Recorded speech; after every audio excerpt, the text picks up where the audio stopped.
Okay, good morning everybody. Now, last time we learned about the Pre Socratic schools. This time we will move on to another set of schools. So, I think by now you would have understood there's a big pantheon of many philosophical schools, but we're not going to look at them in detail, but we will just give an overview of them.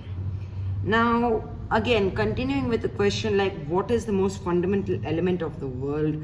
What is music? What is politics?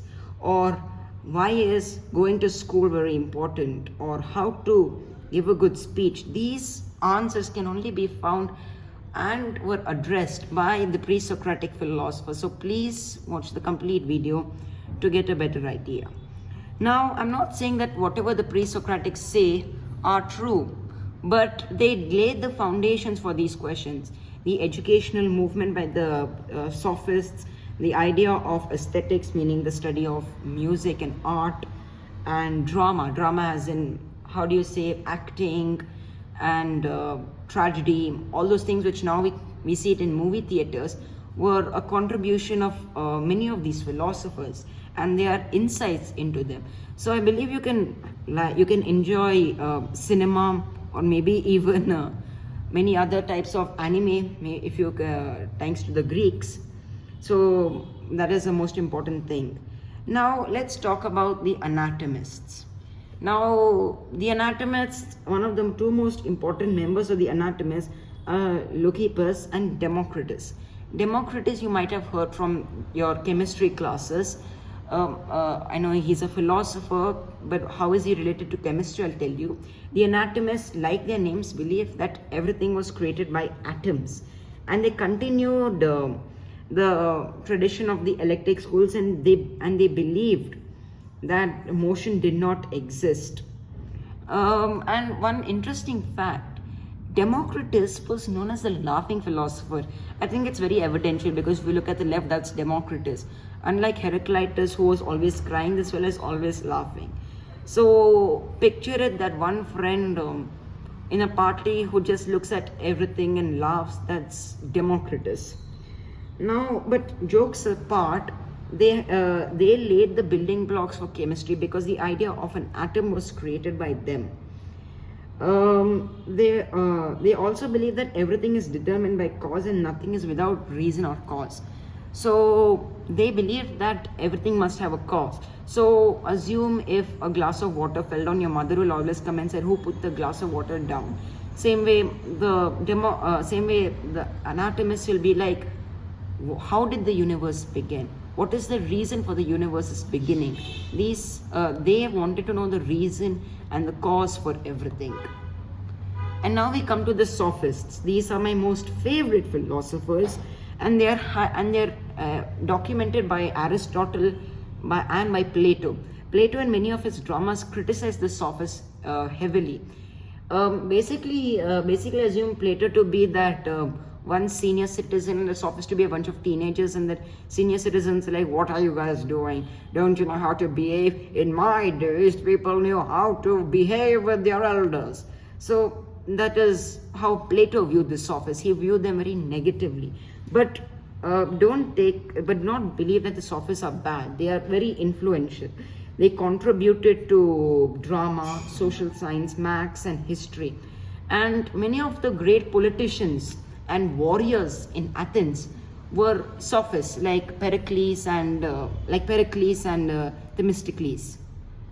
Now, they were part of the educational movement promoting education, and they taught the art of rhetoric, debate, and persuasive language. So nowadays, if you look at in our modern world, that Colgate toothbrush ad will come every 5 minutes a day. I bet in YouTube also there are many ads which use persuasive language, or your English teacher always says, please use persuasive language in your writing. That's basically the idea of the sophists. And they were very influential in the educational movement because if they would come and tutor you separately, teach you certain things, but you have to pay them money for that. And they basically made their living by teaching people about debate and rhetoric. But they clash with the old view of morality and of the gods. They question the authority of the gods. And many of the most notable members of the sophists are Gorgias, Hypatia, Tharmachius, Prodicus, Callicus, Antiphon, and Critus. And Pythagoras, the mathematician, was also a sophist. And they were written in many of the dialogues. One of the dialogues known as the Gorgias, in which Socrates had a debate with Gorgias and Callicles, was one of the places where the sophists were mentioned.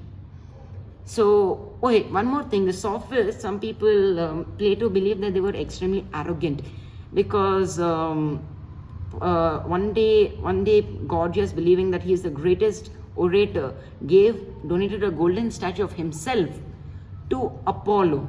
So, yeah, I think that's a clear message. If anyone goes around the temple, they'll be like, excuse me, who's this fellow? You'll be like, oh, it's Gorgias. Golden statue belongs to Mr. Gorgias. Just like nowadays in the modern world, if anyone builds a monument, they'll be carving, no, this was built by this politician, this king. So same way Gorgias, instead of, he wanted his name known, so he gave it to the temple of Apollo. So we come to the last school, the pluralist. And out of all of them, one of my most favorite philosophers in the second video is Empedocles. Now, Empedocles, fun fact, died while jumping into a volcano in Mount Etna. Now, this seems very stupid because some said he was not. He wanted to prove that he was a god and believed that if he jumped and if he survived, he was a god. Basically, that seems a little bit dumb. I believe for a moment when I heard the story, I thought, okay, maybe there's some crazy old child or some fellow from a mental hospital. But don't take me wrong, just because of this stupid act, he's still a very important thinker. Some people say that he was a brilliant scientist who was exploring Mount Etna, making some scientific research, and by mistake fell into the volcano. I like to believe in this. I like to believe that he by mistake fell into the volcano while doing a scientific exploration, rather than he intentionally jumping into the volcano. Now, the sophists continued the Ionic tradition, and Anaxagoras and Empedocles were one of its two most important members.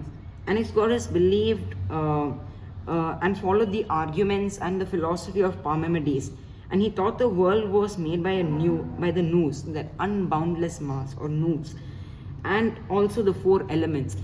And he believed that Empedocles believed that the world is eternal and everything was created by the intermixing of four elements. Now assume you're making cake. Now what do you need to add cake? Cocoa, butter, milk, eggs, and when you mix it, you make a perfect cake. So Empedocles believed that the entire world is a big bakery where there are four elements: water, air, fire, earth. And these are ingredients, you throw it into the bakery and you have the world. Wow. So he believed that these different elements intermixed together, forming the world. And he also believed that everything was eternal. So that was basically Empedocles and Anaxagoras and the pluralist school. Oh yeah, this was the photo I wanted to show of Empedocles jumping into Mount Etna. But I still go with the story that he fell down by an accident, not intentionally. So thanks for watching.